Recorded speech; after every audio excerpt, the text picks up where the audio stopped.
ஒரே ஒரு fake ID மூலமா ரூபாய் 43 லட்சத்தை பாட்டாக வாங்கிய இளைஞர் என்ன நடந்துச்சு அப்படின்றத தெரிஞ்சுக்கலாம்.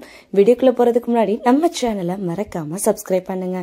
சுமார் 43 லட்சம் மதிப்பிலான ஆட்டோமொபைல் உதிரி பாகங்களை போலி மின்னஞ்சல் ஐடி மூலமாக கள்ள சந்தையில விற்பனை செய்த இளைஞரை போலீசார் கைது செஞ்சிருக்காங்க. யார் அந்த இளைஞர், என்ன நடந்துச்சு?